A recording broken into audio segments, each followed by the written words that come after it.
Have you ever wondered what blush is? Yeah, me neither. We're going to talk about why you should maybe stay far away from it.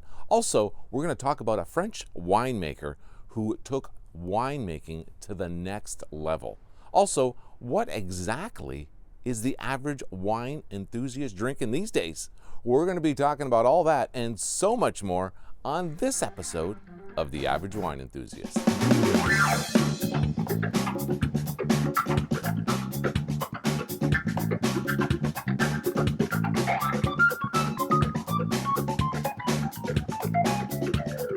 Hi there, everybody. My name is Mike LeBlanc, and I am the average wine enthusiast. See the way I said my last name there? You'd almost think I was French, but I'm not French. But on this episode, we are going to be talking about a Frenchman for sure. On this episode, I thought I'd give you a little education on a gentleman who took the wine industry to another level and was like a pioneer in the modern day wine industry. In 1924, Mr. Etienne Guigal, he was 14 years old, but he was still Monsieur Etienne Guigal at the time, and he went to go look for a job because his father had passed away. He was in the war and whatever, he had complications.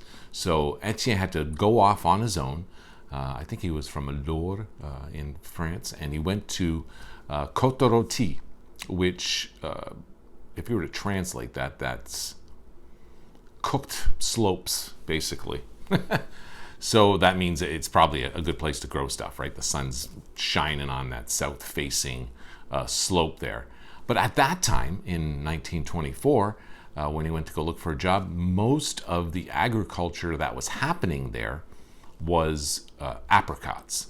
And why were people growing apricots? There was tons of vineyards that had been abandoned, but apricots were taking over some of these vineyards. And the reason for that is because at that time, apricots were selling for $1.20 a kilo, whereas a Syrah grape was going for 20 cents a kilo. So to be in the winemaking industry at that time, you had to really, that had to be in your family, and you just couldn't let it go. You couldn't switch over to apricots or whatever the reason. You really liked making wine for, someone's got to make wine, I guess. And that's the reason he went there, to go pick apricots. But he realized after he ended up working in the apricot fields or the orchards, I should say, that he wanted to work in a vineyard, and more specifically in a winery. And there was a gentleman who had a winery there. His name was Mr. Fleury. What was his first name? Vidal Fleury. And he had a winery there, and Etienne asked him to give him a job. And when he was 16 years old, he started working at this winery. And he worked for Mr. Fleury until he was 36 years old, and he was the main wine maker at that point in time. But you got to remember that wine back in those days isn't what it is now. Wine was just something to drink. And the majority of wine, when I say the majority, I mean 99% of the wine that was drank was just drank to go on the table to wash your stuff back. It would be like having a dairy farm. Just something to drink with your meals. And obviously there was the fact you could get drunk if you drank too much of it. So anyway, at 36, he decided, Mr. Guigal that is, he decided to buy his own vineyard and winery. Still at this point in time, I think it was after the Second World War, he bought up some abandoned land.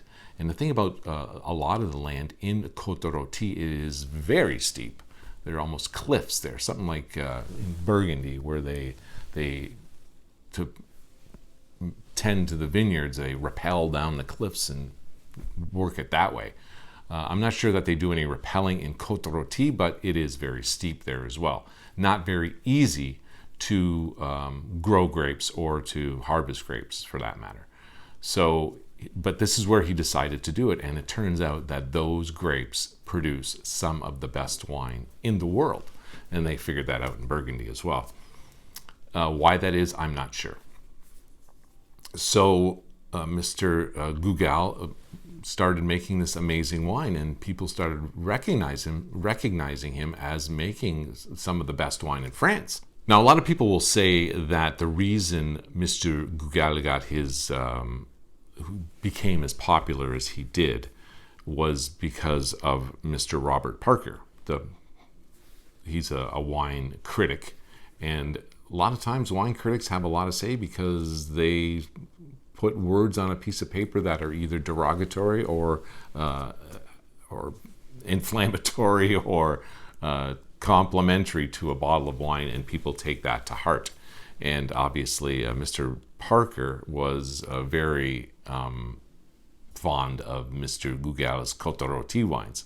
So a lot of people flock to those wines, and when there's a high demand for something, the price goes up, and only certain people can afford to buy those wines. But of course, when the price goes up, that means Mr. Guigal's enterprise obviously was making more money. And by the way, his family still runs the business, which is something I really like, that fact that it's still a family-run business. It's huge, but it's still run by the family, which I think is important for some reason or not. There's values that are still there that were there at the beginning, and the family holds that together. So yeah, Mr. Robert Parker has been given credit, and I'm sure a lot of people who are watching this have heard of the Robert Parker. You see a little RP and a number next to those initials, and it gives you some indication whether the wine is any good. I think it's a scale of 1 to 100. And Mr. Guigal's wine was getting up near the 90s, or in the 90s for sure. The French wine industry was just starting to get its legs again, basically, as far as becoming a world powerhouse in the wine industry. And Mr. Guigal was one of those guys who got it to the next level, basically. So sure enough, he basically owned that neck of the woods, the Côte Rôtie, with where they grow Syrah. So the epitome of the Syrah experience is born out of Côte Rôtie, pretty much. But of course, he expanded, and he bought grapes far and wide, bought vineyards far and wide as well, and he would make different styles of wine. So when you're in Côte Rôtie, the only kind of wine you can make is Côte Rôtie. But if you go down a little farther down south, you have your Côte d'Aron, which I happen to have a model of Côte d'Aron right here. You have all your Côte d'Aron villages, and he would get grapes from these villages and grow that specific type of wine. I remember just being in the liquor store recently, and I saw a bottle of Etienne Guigal Gigondas, which went for close to $50, I want to say. Whereas the Côte d'Aron, which is usually a blend of Syrah, Grenache, and sometimes Mourvedre is in there as well. This is around $20. Whereas, the Gigondas, which I've mentioned on the show before, it can fetch $50, $60, $70, depending on which winery you get it from. But his wine is all over the place. Like, it's, if you're in France, you'll see some Etienne Guigal, and depending on what type of wine you're looking for, whether it's some Côte Rôtie or Hermitage or Côte d'Aron or whatever, he probably has a wine that is in a bottle with his name on it. So he kind of reminds me of a Robert Mondavi, which I know a few viewers will recognize that name, because he's kind of the same sort of outfit. He has wine that covers every single price range. So Etienne Guigal has to get Côte Rôtie, you could spend up to $100 on a bottle of wine, more if it's aged to any degree, and but at the same time he can sell a $20 bottle of Côte d'Aron. I remember when we went to France a couple of years ago, and I picked up a couple bottles of Etienne Guigal. The guy at the store would not let me buy the second bottle of it, because he said this is so common that if you're just visiting from Canada, you should not buy 2 bottles of Etienne Guigal. You should get something else. And I took his advice, and sure enough. But I was very interested in who this gentleman is, Monsieur Guigal, and how he got his start and what his impact was on the wine industry. And it's pretty much the same as Robert Mondavi. He took things, the business end of the wine industry, and brought it to a level that serviced all different types of wine lovers. Okay, another thing I want to talk about on this episode is something called blush. I was talking to a friend of mine, and she was asking me when she's going for a wine tasting, or if she's at a party somewhere, some people bring red, some people bring white. What's the best way to drink wine? Should I have a glass of white? Should I have a glass of blush? And then go to have a glass of red? And I looked at him like, blush? Why would you even consider drinking that? Because to me, blush is not even a wine, but it is. And more. Blush is made in a very similar fashion to rosé. In fact, you could almost say it is a type of rosé, but oftentimes it is not dry. Rosé typically is dry, and that's why I like it. And blush is usually there's some kind of fructose or some kind of sugar added to it. Not granulated sugar, but there's some kind of sugar added to it after it's fermented. Because obviously sugar and the yeast make the booze, but after it's been fermented and getting ready to bottle, that's when they add whatever it needs to get sweetened. There's a winery, a local winery. Actually, it was one of the very first wineries, and I know I've talked about them on the Epic show. And Mr. It's Colio is the name of the winery. And you think I can remember the guy who's the main winemaker there? I can't, but my friend got a lot of his knowledge from this guy. But Colio didn't produce very many high-end wines, not very good wine, for whatever reason. I'm not going to go and get into that, but it definitely did form my opinion of local wines in the beginning. It was Colio wine. But Colio now makes a wine called Girls' Night Out, and it's flavored booze, basically. It probably was rosé at some point in time, but then they infuse strawberries and mangoes and raspberries and all other kinds of flavors out there, and it is mostly geared towards women, I would say. With a name like Girls' Night Out, what do you expect? And it's called blush. That's what they call these wines, and it says blush right on it. And I tried to, in doing some research as far as what blush is as compared to rosé. Rosé is dry, blush is passé. I like that. So my opinion is stay away from the blush. Okay, one thing that I always like to tell you folks, but I fail to do, is what wine I'm drinking.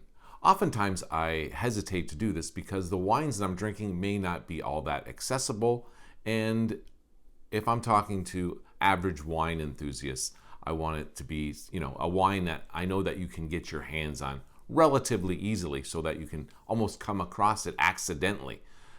So I want to try to start doing this segment on a regular basis. So this episode, I came across a wine that I just picked up in the local LCBO, and that's another thing. If I pick it up in the LCBO and it's something that I know that they carry on a somewhat regular basis, when I say regular, that could be once a year, that would be a wine that I would want to talk to you about, especially if I'm just trying it out for the first time and I am impressed with it, and I would like you to also get an opportunity to try it yourself. So this wine that I'm going to talk about is a Spanish wine. It's called Potente. I found it in the LCBO, and it was $20, 1998. And it is grown, the grapes for this wine are grown in Mont-Saint. And that is a wine region very close to the French border with Spain. And it's right there on the water. I suppose that would be the Mediterranean there. And so that's a pretty decent place to grow grapes, and a good opportunity for it to be good wine as well. This wine, I believe, is a blend of, well, probably Tempranillo, I'm pretty certain is in there. I looked at the specs on the Vivino app, and I believe it's Tempranillo, Merlot, and Carignan. There is also some Grenache in here as well. So I believe 4 different wines, 4 different varietals in this bottle here. And it was very good. We had it with some grilled lamb, and it made a very good impression. I want to say on the back here, it also talks about what you can pair it with: wild and red blackberry flavors, cherry spices, and crushed rocks. Perfect pairing with braised ribs and lamb and all type of grilled meats. So there you go. They even mentioned lamb right on the label itself, because meats like that tend to be fatty, and especially if you're cooking them over smoke. It takes a beast of a wine to cut through all that fattiness to get to your palate. Potente does not disappoint at all. The thing that really surprised me about it, I had the impetus to talk about this wine, but then I went and looked at it on Vivino, the Vivino app, and the average rating was 4.1. It's the rating. They just give a rating. It's not an average rating. 4.1 is the rating, but the average price is $49. So that's pretty crazy. I'm gonna go pick up some more of this myself for sure, and I would highly recommend that you do the same. I'd like to get like a little graphic that says, approved by the average wine enthusiast. So yeah, there you have it, Potente. If you see it, pick it up, $20 at the LCBO if you're in that neck of the woods. I guess that's gonna do it for this episode. Thanks a lot for watching. I really appreciate it. If you have any friends who are like you, watching YouTube videos about wine, let them know about this show. I would also really appreciate that as well. If you have any comments, leave them down below. I'd also like to give a big thanks to the Big Organ Trio for letting me use their music in the show. Well, I'll see you again next time. Until then, my name is Mike LaPlante, and I'm the average wine enthusiast. Salute!